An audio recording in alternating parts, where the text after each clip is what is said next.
Welcome to stockmarketfunding.com SMF Street. And basically, we are going to cover some things that are, it's called the FXI China NBS release. It's July major economic indicators data. It's July CPI increase 3.3% in their world over there. And from January to July, the total investment in real estate development was 2,386.5 billion won there, up by 37.2% year on year, of which investment in the commercial residential building reached 1,670.9 billion won, or 34.5% increase year on year, which occupied 70% of the investment in real estate development in July. So the thing about this whole thing is, my point on this is that they're in a bubble.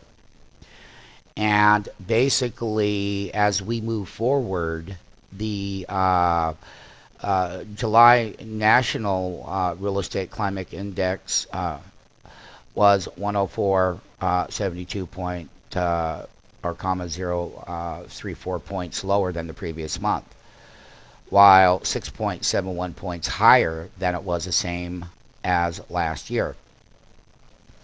In the terms of the category index, the investment index in of real estate development was 105.23, down by 0.31 points from June, while it was still up 8.95 points compared with the same month last year. But so what?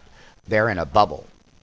Their commercial building for sale was up by 0.13 points for the last month. Now, what it is in my view, when you look at for the index of vacant floor space of commercial buildings from this month, in order to make sure the indicators be scientific. Well, you can say what you want. The Chinese are overheating. And what I mean by overheating is, yeah, they've done extremely well, but they could very easily run into a housing bubble just like the U.S. did if they're not very careful and if they don't start curbing that off. One of the things that I would say here was up by 16.8% year on year. It narrowed 8.6 percentage points of growth rate over the first half of the year, which is very important because you can see the differences here. We like to be very well informed and up to date as to where the Chinese are, because if they're not inflating, then that means their overall growth will come down, and that will have an effect on many things with the U.S., as the U.S. has been trying to ride on their growth and their coattails. There's lots of things that have been happening over there in China, and we did preview some of the bear funds that can be bought, some of the emerging market bear funds related to some of their moves. Okay, so FXI China NBS release.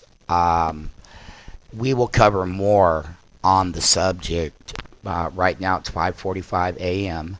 Pacific Standard Time, and today's date is 8/11 of 2010.